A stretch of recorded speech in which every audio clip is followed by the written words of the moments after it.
집사님들 새색시 같으십니다. 집사님도 오늘 아주 좋은 모습으로 이렇게 또 되니까 좋습니다. 한 분의 인생은 그 안에 역사가 녹아 있습니다. 그래서 이 정도 살아오시고 이 정도 믿어오셨다는 것은 성경이 우리에게 말하고 있는 그것으로 하나님이 말씀하시기도 하시지만 한 사람의 인생을 통해 우리에게 분명히 말씀하시는 부분이 많이 있습니다. 그래서 우리는 그것을 기억하고 또 우리가 축하하는 그런 우리가 자리가 되고, 오늘 장로님 기도하신 것처럼 마치 모세에게 여호수아, 또 엘리야에게 엘리사, 또 더 나아가서 주님에게서 12 제자에게 전성이 되고 전달이 된 것처럼 좋은 믿음, 아름다운 믿음은 우리 공동체가 기억을 하고 이제 함께 개선을 해야 되겠죠. 사람은 다 무엇이 되고 싶어 합니다. 그런 마음 가지지 않고 산다는 것 자체가 이상합니다. 그런데 소시적에는요, 전부 다 어떤 면에서는 외형적인 것입니다. 뭐 어떤 직업을 가졌으면 좋겠다, 어느 정도의 소유와 물질을 가졌으면 좋겠다. 그런데 인생의 경륜이 깊어지면 깊어질수록 사실은 외형적인 것보다는 내면적인 것들, 내가 어떤 사람이 되느냐 하는 것이 더 소중한 것 같아요. 그래서 만 25세 나이로 일어나신 것처럼 꽃피지 못한 그 인생을 마무리했던 윤동주 시인 여러분 아시지 않습니까? 근데 우리가 잘 알고 있는 시죠. 그는 이렇게 얘기합니다. 죽는 날까지 하늘을 우러러 한 점 부끄럼 없기를 이제 바란다. 뭐 그런 이제 시를 얘기를 합니다. 그러면서 잎새에 이는 바람에도 나는 괴로웠다. 이게 바로 진실한 사람의 모습이죠. 중심의 진실을 가지고 사는 사람의 모습이다. 자, 오늘 사도 바울은 사실은 옥중에 있습니다. 그것도 자기의 인생의 육체의 시간의 연한이 얼마 남지 않은 것을 이제 직감을 하고 있어요. 얼마나 고통스럽고 얼마나 힘든 시간일까. 근데 본문 말씀 보시면, 빌립보서 전체를 보시면 그런 얘기 하나도 없습니다. 빌립보서는 기쁨의 서신이라고 얘기합니다. 남들이 알지 못하는 그 안에 내면적인 기쁨이 있다는 거예요. 그 옥중에서 모든 고난을 환난을 이길 만한 하나님 주시는 희락의 기름 부심이 있다는 것입니다. 어떤 어머님 한 분이 이제 마지막 목숨이 경각에 달할 쯤에 자식들이 다 모였던 것 같아요.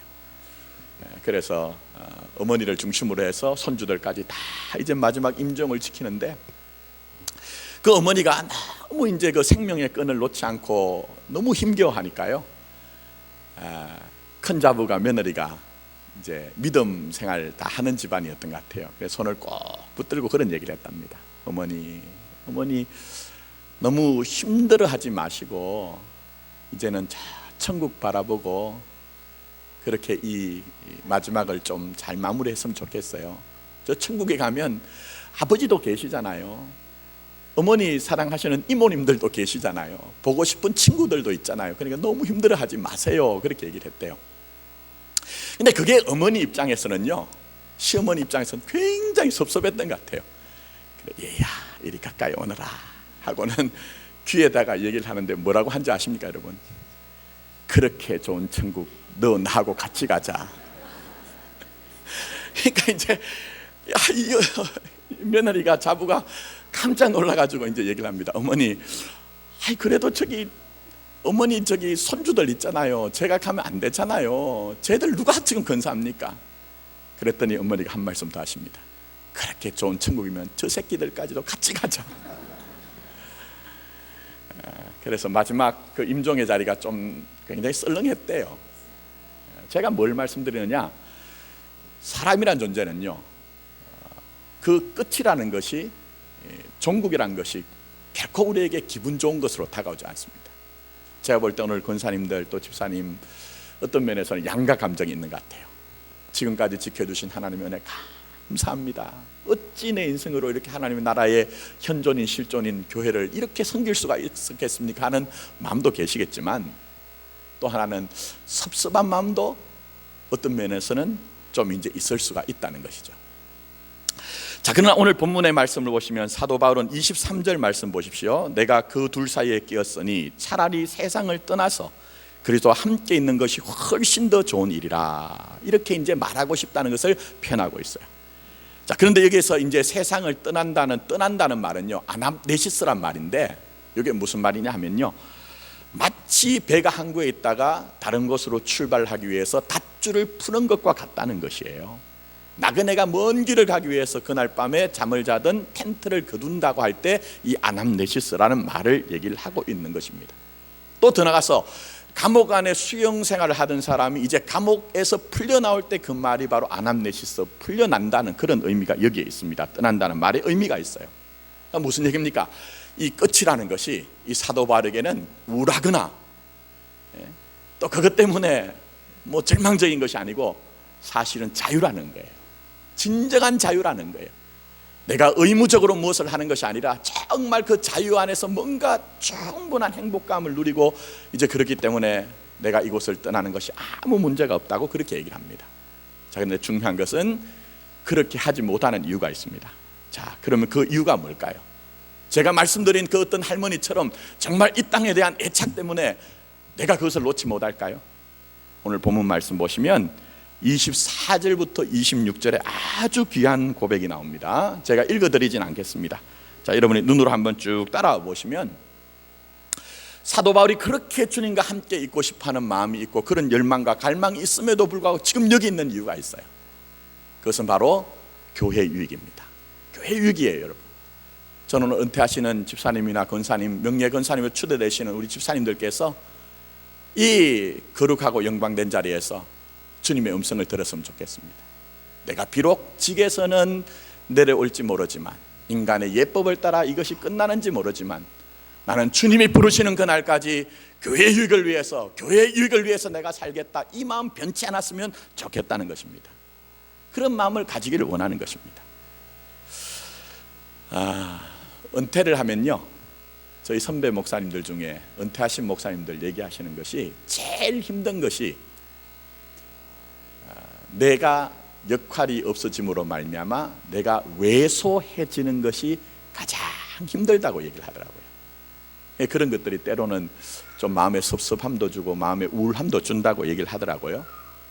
근데 제가 생각할 때는요, 인생의 그 후반전에 노년기에 들어가면은 결국 우리가 남는 것이 일이 아닙니다. 일에 대한 문제가 아니라 바로 인격에 대한 문제요, 더 나아가서 믿음에 관한 것으로 우리가 어떤 면에서 좋은 것을 남겨야 된다는 거예요. 저는 지금까지도 교회를 위해서 눈물로 이 교회를 세우신 집사님과 권사님들, 또 명예 권사님으로 추대되는 집사님들께서 내가 교회를 온전하게 하겠다, 교회를 어찌든지 바르게 하겠다는 그 마음 변치 않았으면 좋겠습니다. 물론 이것은 우리에게 어떤 일로서 큰 일이 주어지는 것은 아닙니다. 그러나 작은 일이나마 그 안에서 여러분들이 교회를 위한 마음을 가진다면 주님은 충분히 우리가 이 땅에 있는 동안 우리 인생을 사용하실 것이라는 것입니다. 도종환 시인의 가죽나무라는 시가 있습니다. 제가 다 읽어드릴 수는 없고 이렇게 얘기를 합니다. 자기 인생을 나무로 비유를 했어요. 앞부분은 제가 좀 이제 생략을 합니다. 나는 내가 부족한 나무란 걸 잘 안다. 내 딴에는 곱게 자란다 생각했지만 어떤 가지는 구부러졌고 어떤 줄기는 비비 꼬여 있는 걸 안다. 그래서 대들보로 쓰일 수 없고 좋은 제목이 될 수 없다는 것도 안다. 다만 보잘것없는 꽃이 피어도 그 꽃을 보며 기뻐하는 사람이 있으면 나도 기쁘고 내 그늘에 날개를 실어 오는 새 한 마리 있으면 편안한 자리를 내주는 것만으로도 족하다. 내게 너무 많은 걸 요구하는 사람에게 그들의 요구를 다 채워줄 수 없어 기대에 못 미치는 나무라고 돌아서서 비웃는 소리 들려도 조용히 웃는다. 아주 소중한 시를 썼어요. 우리 집사님, 권사님, 또 명예 권사님으로 추대되는 우리 집사님들도 비록 내 인생이 대들보처럼 이제는 쓰임받지 못한다 할지라도 오늘 이 시에 보니까요, 이 꽃이 피었을 때 이 꽃을 보고 기뻐하는 사람이 있으면 그게 족한 것이다. 내 그 그늘에 한 마리의 작은 새가 와서 쉬면 그것이 족한 것이다. 그런 마음 가지시고 교회를 위한 마음 항상 변하지 않아서 여러분이 서 있는 자리에서 교회가 세워지는 역사 있기를 예수님의 이름으로 축원합니다. 자, 마지막으로 두 번째 주님이 말씀하시는 부분이 있습니다. 그것은 바로 그리스도를 위한, 그리스도의 유익을 구하라는 것입니다. 자, 20절부터 21절 제가 읽어드리지 않습니다. 한번 보십시오. 아무 일에도 부끄럽지 아니하고 얘기합니다. 여러분, 그런 사람이 있습니다. 내가 분명히 잘못했는데 양심이 마비가 되어 있어요. 완고하고 완악해서 분명히 현상이 있고 결과가 있는데 그것 인정하지 않는 사람이 있어요. 그러면서 나는 떳떳하대요. 근데 지금 그런 얘기하는 거 아닙니다. 사도 바울은 아무 일에도 부끄럽지 아니하다는 것은 하나님의 관계에서 깨끗하다는 거예요. 또 내가 믿음으로 살았기 때문에 내가 그 나와의 관계에서 나는 진실했다는 거예요. 그러니 내가 아무 일에도 부끄럽지 않다는 것입니다. 집사님과 권사님들, 명예 권사님으로 추대되는 우리 집사님들, 어떤 면에서는 지금 이 세워진 자리가 아무 일에도 부끄럽지 않은 그런 영광된 자리가 아니냐는 것입니다. 자, 그러면 이 아무 일에도 부끄럽지 않은 이유가 뭡니까?